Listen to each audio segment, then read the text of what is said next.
We had a man on the street in New York City last week asking how many people could say the Pledge of Allegiance, and it's unbelievable how many people don't know the Pledge of Allegiance. So they need to come to our commission Tuesday morning. Okay. So apparently we're pulling item 2 ahead, correct? Yeah. No, where Number 1 is the previous financial before number 2 and then number 3. Yeah, there was a financial.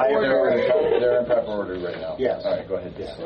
I'm reporting the financials from May 13th, 2015. Resolution 15-067 is approved by the county administrator pursuant to a motion approved December 30th, 2014, to authorize the county administrator to execute in the lack of a quorum of commissioners and or if session is canceled on a regular financial day or on a day when financials need to be approved, required approvals for county financials on behalf of the board, as authorized by ORC 30530. This was a transfer, appropriation transfer of money out of our contingency in the amount of $50,000 and into our legal fees line item. So there's no action. take any action on that. Yep. Okay, and there's that. The Commissioner's Office is requesting the Board amend the motion from May 12, 2015 to read, approve and execute the engagement letter to provide outside legal services to the Geauga County Board of Commissioners with Walter I. Haverfield, attorneys at law, for the remainder of the year 2015 in an amount not to exceed $50,000 without prior approval from the Board. I'll make that motion. Second. Commissioner Rea? Yes. Commissioner Spiteri? Commissioner Claypool? Walter I. Haverfield. Isn't it Walter and Haverfield? Isn't it two different names? Maybe it is. So Walter, there's a line in between. It's Well, decipher. Okay. The motion is amended to say Walter / Haverfield. it's a typo. That's Gotcha. good. It's still passed, right? Yeah. Corrected.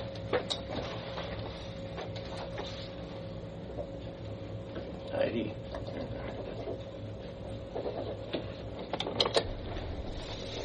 Morning. Good morning. Financials today include supplemental appropriation for the Senior Center Construction Fund for reception area and kitchen improvement projects, cash transfers out of the general fund for first quarter 2015 interest transfers, the contract for Walter Haverfield LLP for outside legal services for the commissioners in the amount of $25,000, travel request for the Public Defender's Office, and the payment to GPD Associates for engineering services for the Russell Wastewater Treatment Plant Upgrade Project for the Department of Water Resources in the amount of $21,816.65. I'll make that motion. Second. Commissioner Rea? Yes. Commissioner Spiteri? Aye. Commissioner Claypool? Thank you.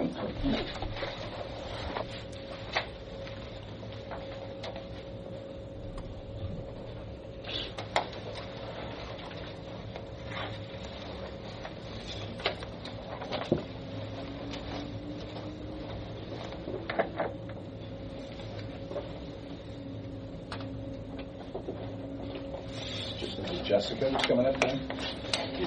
Morning, Jessica. Nice logo. Thank you.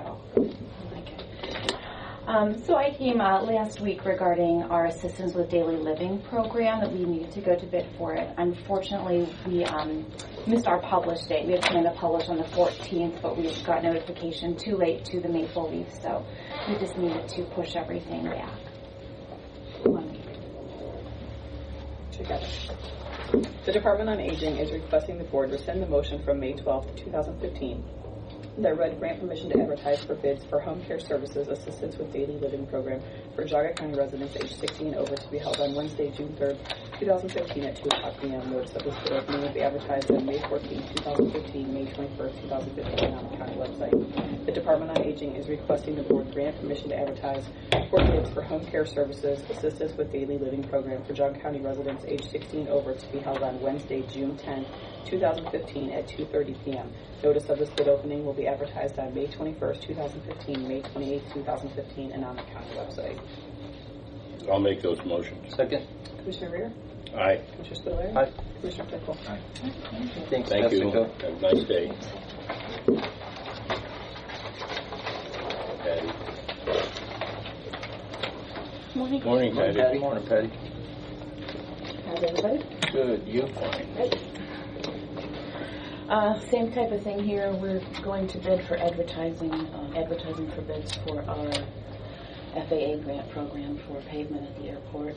What we are doing is we are advertising for concrete work with an alternate for asphalt, and then FAA does not pay, is not eligible to have 27 feet in front of each hangar paved. So we are also going to make that as an alternate, both concrete and asphalt, because we have applied to ODOT to pick up that portion. So we are going to bid, and I see here our bid dates are actually going to be May 21st, May 28th, and June 4th, and the bid opening will be June 8th. And hopefully So you they'll have 3 days that you're advertising. 3 dates that we're at. We have May 21 on here. Correct. Yes, we're going to add 2. We're going to add May 28th and June 4th. And then on the county website as well. And that's what we're approving today? Correct. 3 days? Yes. So we'll amend this then. So Patty, will that be in front of the temporary, like the small hangars too then? No. Well, partially. It is not, the small hangars or the T hangars, as we call them, are not eligible to be paved around by FAA. Okay. So ODOT is the one that we will be looking for to see if they will assist us with paving around those. Wow. But we are only looking at the west side of those, going Okay, yep, forward out to where the cement meets towards Medevac's hangar. Okay. We already have concrete in a pretty fair area, but around our fuel farm is still asphalt, and it is caving. I mean, you can even, when somebody drives on it, even with an airplane, you can feel it go up and down. So we have to put a little bit better sub base in, and we're going to concrete that. It was actually ODOT's suggestion. We were just going to go asphalt, but it was ODOT's suggestion, because of our limited funding and upkeep of the asphalt, that we go ahead and bid the concrete, so that if we can afford the concrete, which our engineer seems to think we'll be able to do, then it will be less upkeep for us in the future and less money out of pocket later. I see. Are those areas plowed all through the winter? Yes. So they're subject to frost heaving, Yes. whether or not somebody's using the airfield or not. It's used or every air. day. It's not an option any longer not to plow. They require that surface be cleared. It's used, especially there by the fuel tank. There is somebody. Well, that I can understand. I meant over but in front of these hangars where someone may have a plane sitting in there all winter long and never take it out. We still Those have hangars don't have planes that don't move in the winter. They all are flying out of there Yep. in cold weather. Yep. Never mind. We are now active, very active out there.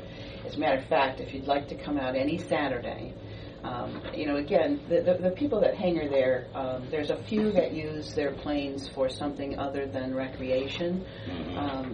Mr. Kochi from Airwolf Aerospace has his twin there, and they do take that out regularly. Mr. Hodgins, Middlefield Farm and Garden, has a plane there again.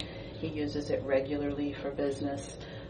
There is a group, they call themselves GAG, Geauga Aero Group, and they have a plane there now that is used regularly. They all come out of, those three all come out of Hangar 2, and then we have recreational pilots in Hangar 3 that fly in any weather, any excuse, and they're up in the air.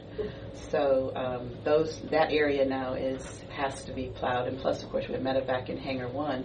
So everything from Hangar 1, 2, 3, all the way up to the T hangars has to be plowed all the time. Best time of the year to fly in the wintertime. You know what? Crisp. The cold air is better for Smooth. the engines, yes, Yeah. than warm air, yes. I guess the real reason I asked the question is because when we had the near disaster last winter in the T hangars, I'm thinking, well, that didn't happen overnight.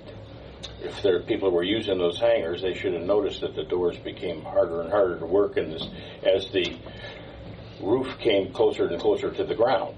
So. Yeah, the snow load that we got last year, I believe now that this has been happening for years. Probably. We have been fighting what we always considered heaving of the pavement where it was coming up to meet the doors. So you thought the ground was coming up when in reality the building was going down. Correct. Well, both were happening. We weren't wrong in that, but both were happening, and it was very apparent this year when we got the snow and then the ice and then the snow and then the ice, and it just stayed up there. We do have a pitch on our roads, and usually the snow will come down or will melt because we are metal roofs in the middle of nowhere, and when we get the sun, usually it will take care of it. We noticed it last year at the end of the season, and we really believed it was pavement heaving. So we had some work done on the hangers where we took about 1.5 inches off the doors, especially in the center of the building where it was most prevalent. And as it turned out, I think now, looking back on it, it was probably a combination of both. This year, it just was so severe that, I would say we averted a disaster. And it was found by a pilot that was getting ready to leave. That was trying to go out, right? Yeah. He was getting ready to leave, and, he's looking at it, he's going, well, this isn't normal. We just took stuff off the bottom of these doors, and I can't even open my door again. And so then he started looking, and the siding was starting to pop away.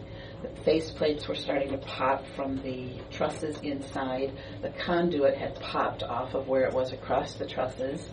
So we knew there was something more going on than just the pavement heaving. And so we've had a couple engineers out there taking a look, and I would expect here at our next meeting there'll be some final decisions on what we have to do. It's a difficult spot for the board because here you have buildings that are old, that were constructed pre-Geauga County snow load. If we start making a lot of changes, especially to the trusses themselves, we lose what would be somewhat of a grandfather, and we have to start bringing those buildings specifically up to full code, which would mean footers that they don't have and a lot of expense. So they're trying to come up with ways to do it that will not require us to do all of that, because in reality these buildings are too close to the runway now by current FAA standards. Again, they were built pre those FAA standards, and at some point those buildings have to come down. However, the income that those buildings produce covers our operating expenses, and without them we're going to be in here asking for money all the time. How much of the building is within that zone? Like, you're almost talking all of it. Really? It's that they want that much space? Yeah, almost all of it. Where the other hangars are, and if you look at an overview of the airport, you'll see there's 3 hangars that run in a row. Hangars 1, 2, 3, and then the T hangars come out like this. No, I know what you're talking They're about. all supposed to be equal. Which is that is maybe most of those. 1.5 bays out of the 5 that go up there. But it works fine when we don't have a snow load. Wonderfully. I mean, there's no stress. As a matter of fact, after we got the snow off, got the ice off, with the exception of a couple slits that ended up in the roofs from removing that snow, they bounced back fairly well. You can see some stress points still, and we know that we have to take care of them. The insurance, none of the insurance covered, because this is a maintenance issue, not an incident. Would the buildings have fallen down, the insurance probably would have covered everything, but it doesn't, so it all falls on us as a maintenance project. And our initial quote was about $33,000 a building. And I mean, that's a tough spot when you know these buildings at some point have to come down, but until we build some other type of hangars to offset that income that we will lose, there is no option for us to be without that income, without really burdening the taxpayers. Right. And that is something we've fought very, very hard to do. We've become very self-supportive, with the exception of the changes of the grants. And we just don't want to go backwards here. So we know we have to put money into them. We do have a budget that should allow for it. We're trying to get that budget to be closer to about $25,000 a building, and then I think we'll be okay. This is just a question that probably I should ask you at a different time, but did you ever think about just coming up with some solution to, when needed, heat the underside of that roof so the metal gets hot and the snow slides off? Yes, as a matter of fact, that's part of what we did to help get the ice off Right. of it. The problem there is the buildings are 51 by 210 foot and all open. So what we had to do even to get that to work was to corridor off a portion of Right, it. do a portion at a time. You can't do that whole building at one time. And it just was not effective, even with the big bullet heaters we got and everything we tried, even trying to lift them up. It was very ineffective. You kind of let it get out of hand before you started. If you kept on that progressively, periodically as the snow buildup, rather than trying to get it all off at one time like you were forced to do, it might not be as big a deal. Right. We were concerned at the end that, even open those doors have a 42-foot opening, and even opening those doors to try to get the planes out could have, at the time, collapsed those buildings.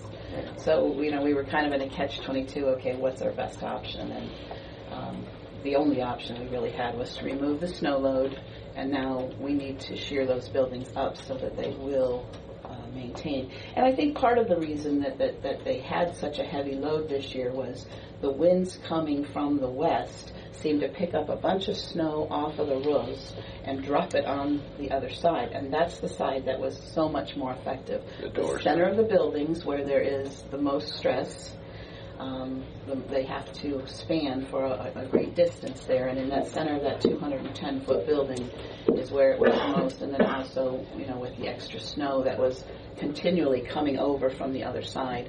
And I think what really hurt was that we had rain in between, so the rain went through the snow. Usually the snow will fall off the roofs. The rain went through the snow and formed ice underneath the snow and no longer allowed it to come off.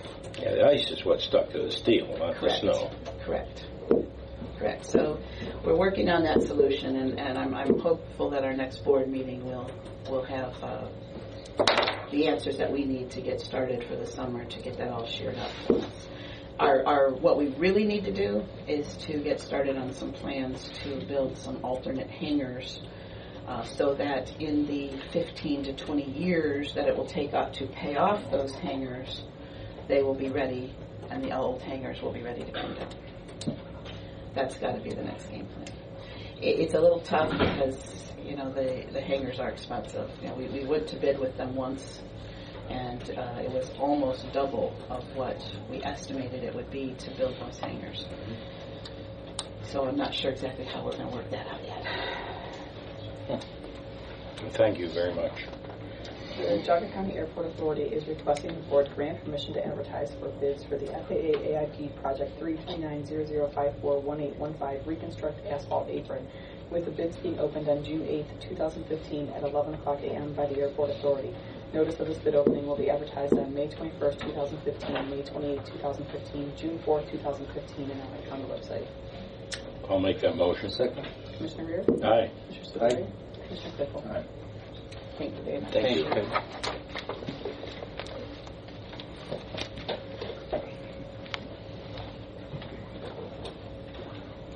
Good morning, gentlemen. Thank you. He dressed for the occasion. Yeah, we know he's the engineer. Well, you You. don't want to get run over by anybody in here, that's all. Good morning. Morning. We've got a couple of easements on your agenda today, just asking you to sign and complete these. Andy had most of the conversations with these people. They're related to our first one's our Heath Road Bridge project that we opened bids for that last week, and pretty favorable. Engineer's estimate on that was $300,000. The apparent low was $283,000, so that was $17,000 under.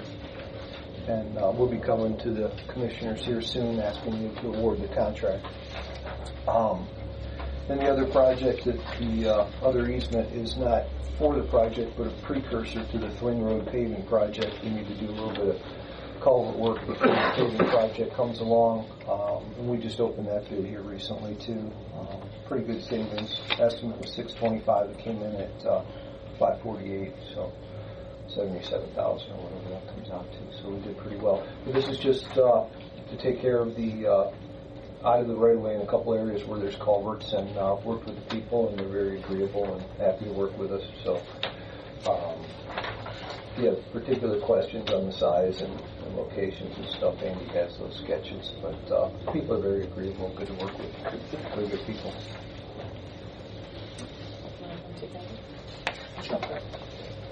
The County Engineer's Office is requesting the Board approve and execute an easement for highway purposes between the Geauga County Board of Commissioners and Laszlo I. and Susan C. Zala, parcel 11-020860 for the Heath Road Bridge Project in Chester Township in the amount of $1,037. The County Engineer's Office is requesting the Board approve and execute an easement for highway purposes between the Geauga County Board of Commissioners and Virginia A. Dill, trustee, parcel 06-012300 and 06-024100 for the Twin Road Project in Chardon Township in the amount of $250. I'll make those motions. Second. Commissioner Rea? Aye. Commissioner Spillier? Commissioner Claypool? Thank you. Thank you. Have a nice day. Sunshine, we got stuff to do.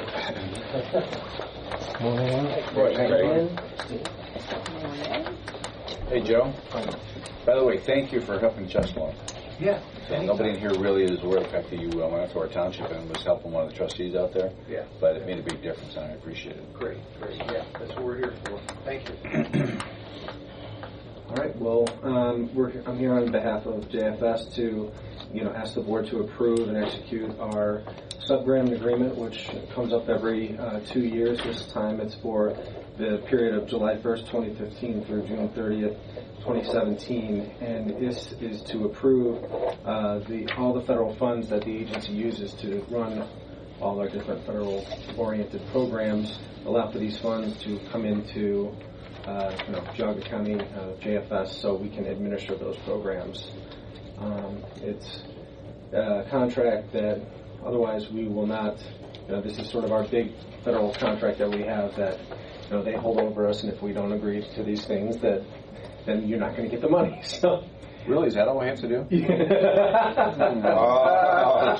you, So, but these monies, again, as we've always said, are documented and audited and done, administered appropriately and through regulations and done to help our people. So we just ask that you execute this and.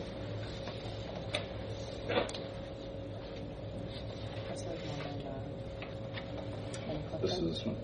Go ahead. The Department of Job and Family Services is requesting the Board approve and execute the Ohio Department of Job and Family Services sub-grant agreement G1617115515 upon the recommendation of the Executive Director establishing the terms, conditions, and requirements governing the administration and use of federal funds by the Geauga County Job and Family Services for the period July 1st, 2015 through June 30th, 2017.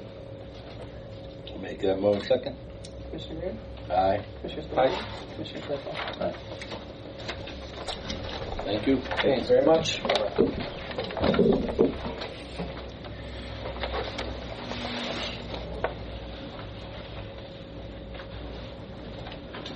Come on down. Morning. Morning. Oh, Glenn. Morning.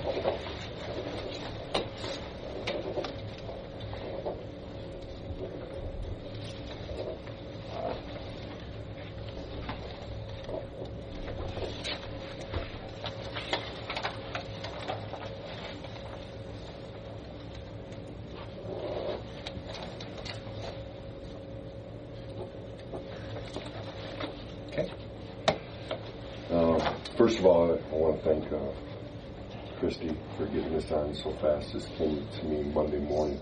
I got this resignation letter totally out there and really surprised us. But, as a director, I'm upset about it, but as a human being, I'm really glad for him. So he's moving out of the county water department with about a $3 to $4 increase. So it's going to be a big challenge for him for the next year. He's going to be doing water and everything, so he's got to take all those tests and everything. So, but he's very, very capable, and I think he'll do it, and he'll do really good with it. So I know Richard Newsom and myself have been really glad, even with the last 2 years with him and improving him and bringing him up, so, and being part of his life and everything. So He's been with us how long? about 2 years. Yeah. He came with us May 28th, 2013. So once again, he's been a great kid. So in a way, I hope you disagree with it. In a way, I wish. I don't think we can keep him here. We can disagree, but let's keep trying turn down. those things down. It's just not working. So we had about an hour conversation last night. So once again, he's there for after hours, anytime, and he's always willing to learn and the whole work. So I think he'll be a tremendous loss for us and a tremendous gain for Lake County Water Department out there. Okay. The Maintenance Department is requesting the Board accept the resignation of Clifford James Davis, full-time maintenance worker, to be effective June 26, 2015. So moved. Second. Commissioner Rea? Aye. Commissioner Spudler? Aye. Commissioner Claypool? Aye. Number 11 is just starting to advertise for his replacement.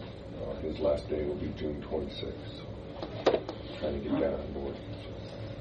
The Maintenance Department is requesting the Board grant permission to advertise for the position of full-time maintenance worker number 1904. This position will remain posted until filled. So moved. Second. Commissioner Rea? Aye. Commissioner Spudler? Aye. Commissioner Claypool? Aye. Thank you. Thank you. I'm handling the transit one. Okay. Because Mike had a family emergency come up. He's found two good guys to come on as full-time or part-time drivers. One is available to start June 1st, and then that's Mike Person. And then Mr. Christopher Black will be available based on his notice to his current employer effective July 1st. So Mike would like you to consider hiring those two folks part-time. Is this the second one, Christopher Black? Is he the former teacher at Chardon? I don't know. Mike didn't give me the background information on it. Yeah, okay. Did he say what his current employer was? He did not. No. If it's the same guy, he's a driver for one of the big tour bus companies. After he retired as a bus or school teacher, if this is the same Chris Black, what are you going to do in retirement? I'm going to drive for, I don't know, one of these great big tour bus companies, and he used to park it down at the bowling alley here on the weekends because he lives down in that area of Chardon. I'm hoping that's the guy because he's a heck of a good employee. Yeah. The Transit Department is requesting the Board approve hiring Mike Person to the position of part-time driver number 2210-1 to be effective June 1st, 2015 at a rate of $12.64 per hour. After the successful completion of a 1,000-hour probationary period, the rate will increase to $13.30 per hour. The Transit Department is requesting the Board approve hiring Christopher Black to the position of part-time driver number 2210-1 to be effective July 1st, 2015 at a rate of $12.64 per hour. After the successful completion of a 1,000-hour probationary period, the rate will increase to $13.30 per hour. I'll make those motions. Second. Commissioner Rea? Aye. Commissioner Spudler? Aye. Commissioner Claypool? Aye. There's some- Nothing to sign. Looking for Kathy. Kathy? Yeah. Your timing was very good. Good morning. Morning.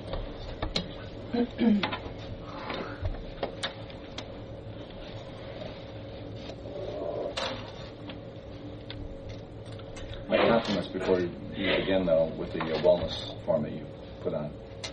Oh, you mean the expo? Yeah, you did a really good job. Well, thank you very much. I noticed we had a lot of people go down there, a lot of employees go down there, and as much as I'm not a big fan of wellness, I think you did a really nice job, and I actually benefited from it. So. Well, thank you. And to the committee and to all of the directors and managers, too, who let their employees attend.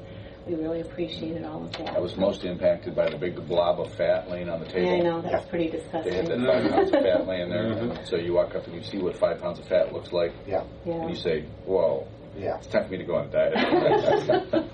Yeah, it's kind of disgusting. I know Oprah Winfrey years ago, she lost a lot of weight, and she came pulling in a red wagon with as much weight as she lost. It was really, I mean, like she was like, struggling to pull this up. Yeah. Visuals are always good. All right, so this morning I'm asking that you look at these contracts for comp management. The unemployment contract is through Sedgwick, but that's, comp management Sedgwick, that's all one and the same basically. They have not raised the cost for either of these. The one contract for the workers' comp is $10,350, and that's for our TPA. As you are aware, the Bureau of Workers' Compensation requires all large employers to have an MCO, and that cost for that MCO is kind of in the cost of your workers' comp. But we also have our third-party administrator, and they act as only in our best interest. So they are only looking at how to save the county money and how to get employees back to work. And we've had a really great relationship with comp management. And I was trying to look back on our records. It has to be going on 20 years that we've been with this organization. And we built a relationship of trust and great communication. And I think we've done really well. When I first came to Geauga County, our premiums for workers' compensation were about $1 million a year. And I just received our estimate for 2016, and it's at $366,000 with an estimated target refund of $84,000. So I think we're doing pretty well. And I have to say, comp management has been really instrumental in handling and managing our claims and looking for those handicaps and all those things that save us money, all the settlements and things, and also being in group retro, which we'll talk about at a later time. But they're a great organization to deal with.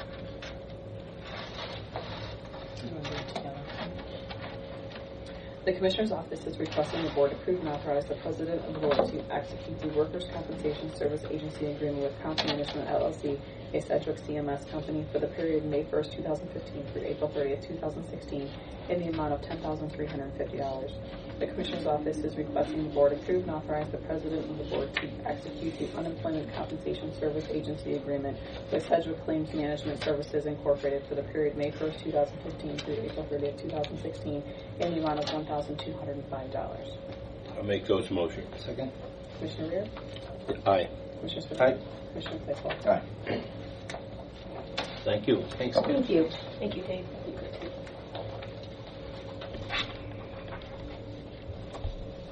Let me just read the next one.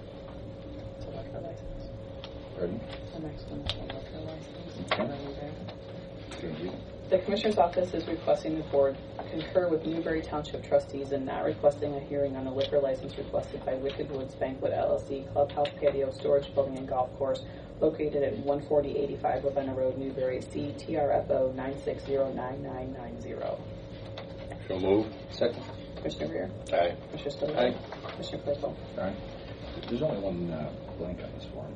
Yes, it was just me on both of them. President on both of them. 14 inches. Oh, I see. I know I used the wrong color stickies, I'm sorry. You did. You confused me. Yeah.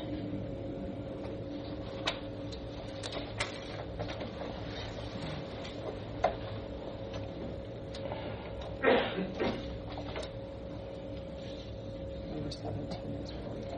Yep. We want to discuss that, or Dave, do you want to?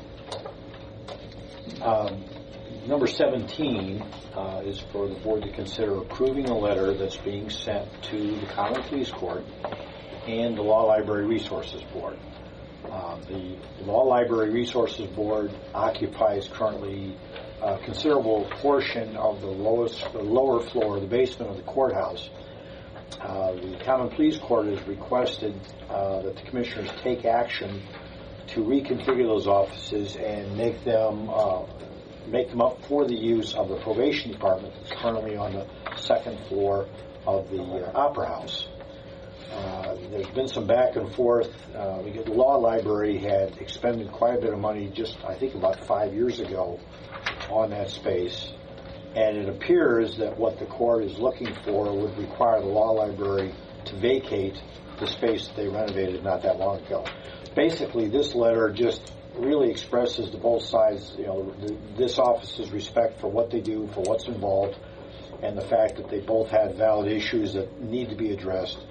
And the letters asking that the court and Law Library Resources Board come together and try to come up with a solution that meets the needs of both sides, and suggests that perhaps they might engage, or that we might engage the services of a mediation service that's offered through the Supreme Court to help them sort that out, just as the courts very often try to avoid litigation by suggesting mediation. That's what's also contained in this letter as well. So it's just really encouraging these two parties to work together to solve this issue. Any questions, discussion?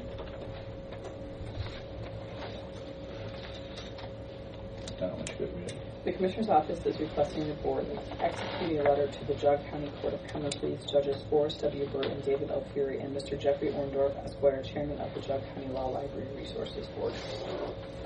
So moved. Second. Commissioner Rea? Aye. Commissioner Spillier? Abstain. Commissioner Claypool? Aye.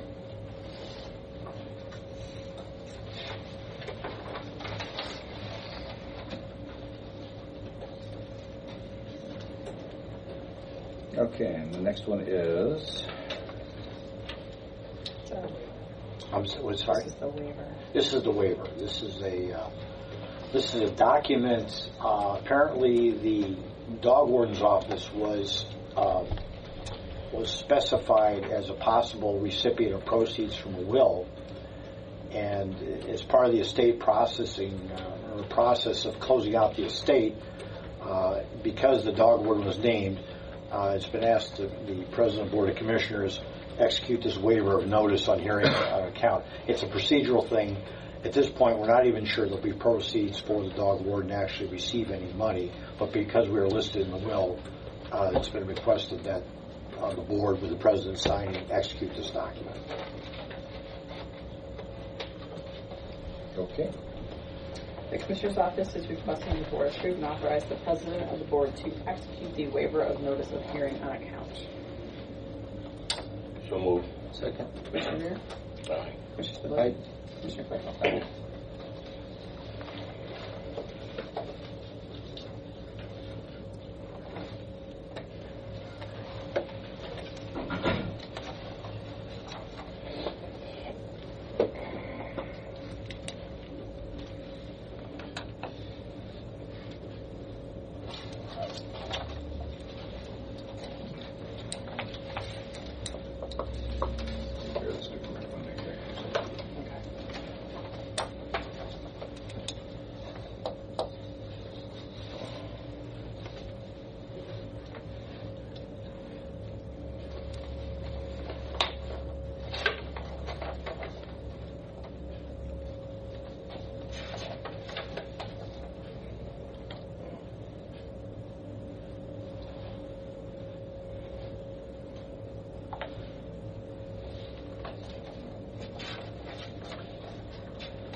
Stickies on here.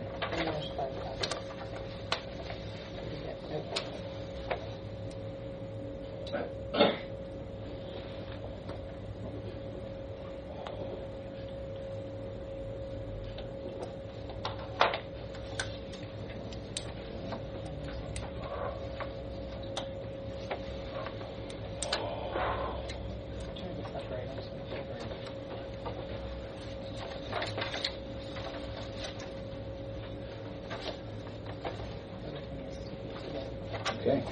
Good luck with that.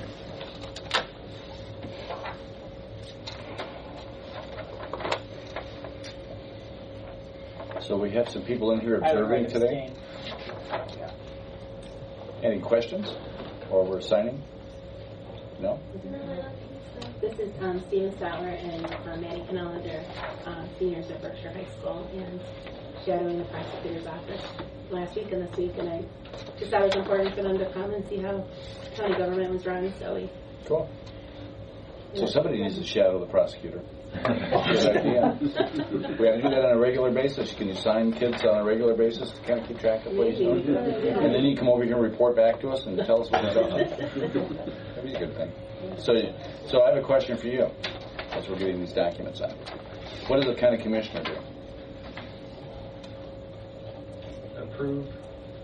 Approve stuff. Good, close enough. And I have with me Julia Karlovic, John Karlovic's niece. She's doing her senior project by shadowing people in the Maple Leaf and Chesterland News over the next week or so. Outstanding. Very good. Yeah. So is she going to be helping with the editing process and all that stuff? So? All right, good. Somebody's got to do it. That's exactly right.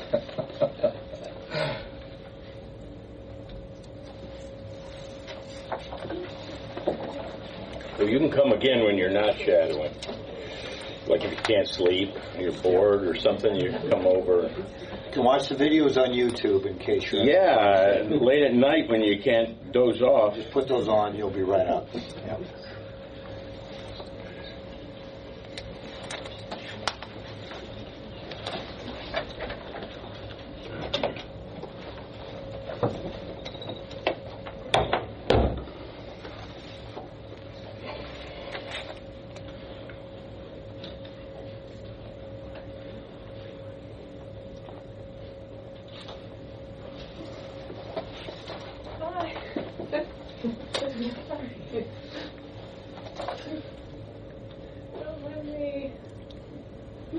Are we going to see this on the front page of the Maple Leaf now? I just don't want to see it on a wanted poster. I want to see it on the wall of the post office.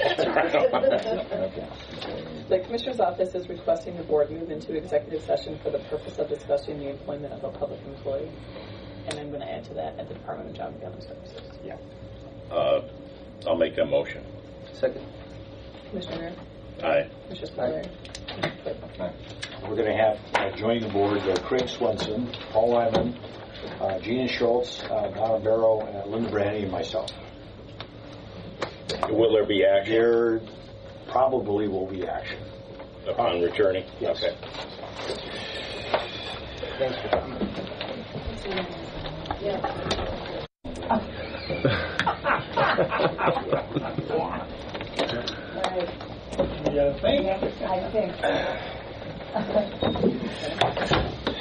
Yes.